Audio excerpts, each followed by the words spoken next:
The Last of Us Part 2 is only 30 days away from being released to the public, and honestly, I cannot be more excited than what I am right now. Like, the fact that many of us will have the privilege to play what could possibly be, and hopefully be, one of the best games ever made, with its gameplay, graphics, character development, and story, is honestly just mind-blowing.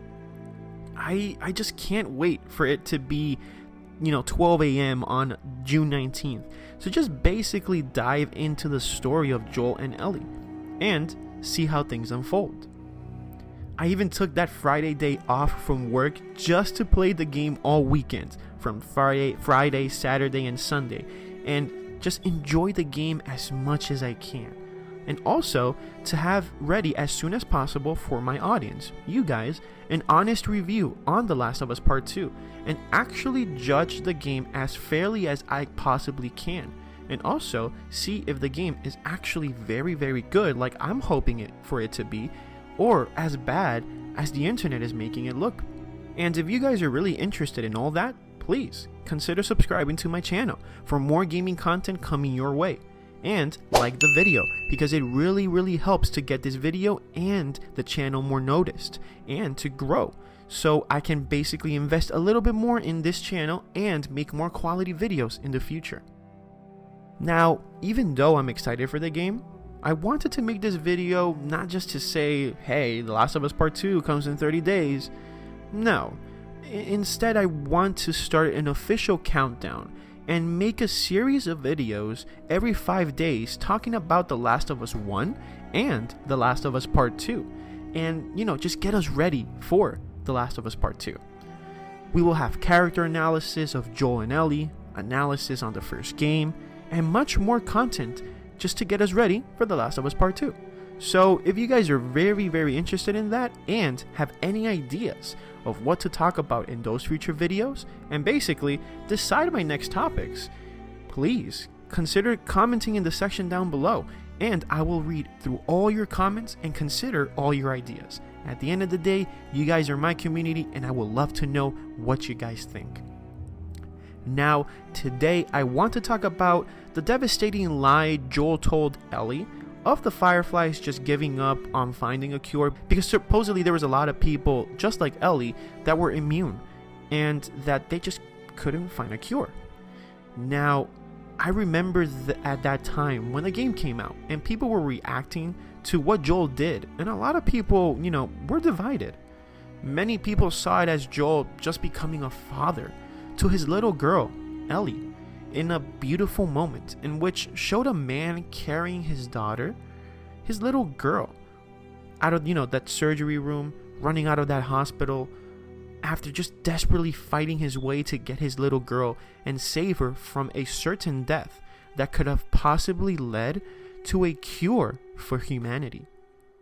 Joel sacrificed that opportunity by killing everyone he needed to kill to save his little girl Ellie without hesitation. A lot of people that played this game found that moment to be inspiring, beautiful, and just a joy to watch. A man accepting to love others again, and myself included. Every time I played this game and I would see that scene in which he's carrying Ellie away from the surgery room, I would just tear up. Even before I had a kid and now that I have a kid. And it's even more intensified now that I have a kid, because I just imagine my little kid being in that situation, and it really puts you into a position where your morality is in question, because you have to choose in that moment a cure for humanity. And of course, there are a lot of people, and me included as well, that we can see that what Joel did of taking that possibility away from humanity, we can see it as something bad in a broader perspective, and that what he did by probably taking away humanity's last chance for a normal life again and killing the head of the Fireflies in Marlene so they don't come looking for Ellie is truly one of the biggest signs that Joel could possibly be the villain of The Last of Us. But we don't see it like that, because we play as Joel for most of the game, and we get to connect with him by seeing his past and feeling everything he feels. So it's hard to think that Joel could be the villain of the game. We see him lose his daughter Sarah in the beginning of the game, and we see him grow 20 years later to see the man he became, losing his morality, losing everything he was before. We see him, and then we see him falling in love again with somebody that reminds him of his daughter. But if we think objectively, by his actions alone for what he did versus humanity, well, he kinda did act like a villain. But there's always so many ways we can see what Joel did. And this honestly just shows that sometimes what other people do or what we do isn't always what it seems. I mean, I say it because Joel really wanted to give Ellie to the Fireflies for a possible cure for humanity. You can see that he really wanted that. He, wanted to give Ellie to Tommy because he knew where Marlene was, where the Fireflies were. So he really did show that he did want a cure for humanity. But you can also see that when he started to love Ellie like a daughter, and when Joel started to see that Ellie started to love him as a father, he just felt that he finally opened up to someone and that he was going to lose that person, like he lost the love of his life, Sarah. He just couldn't let that happen, and that's incredibly understandable.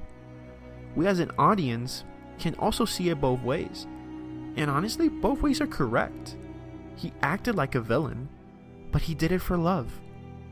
Now, there's a video in which basically explains what Joel did in the hospital, and if it's justifiable or if it's just evil, and it's basically from this content creator called TheIpadCat, in a video named "Is Joel Evil in The Last of Us?" You'll find the link to his video in the description down below if you guys are really interested in seeing it. Now, we all know lies usually don't ever stay hidden.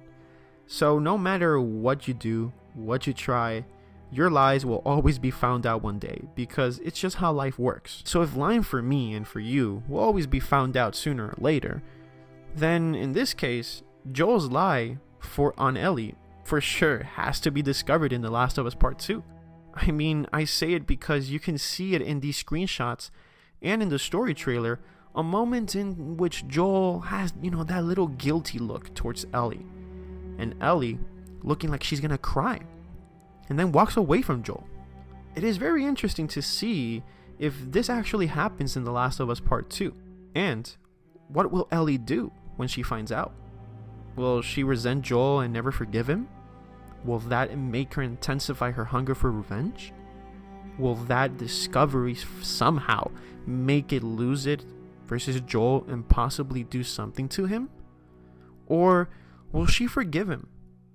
I mean, I don't know. There's just so many questions, and honestly, I just cannot wait to see how the story unfolds when the game comes out on June 19th. So, what do you guys think of this? What will happen to Joel? What will happen when he spills the beans to Ellie? Please, let me know in the comment section down below.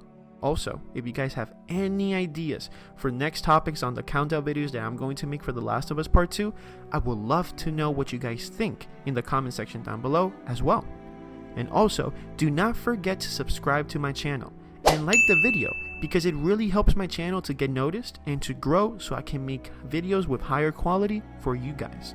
Stay positive, my friends. Stay safe in this current situation that we're living at, and stay yourself. And I hope to see you guys in the next video. Goodbye.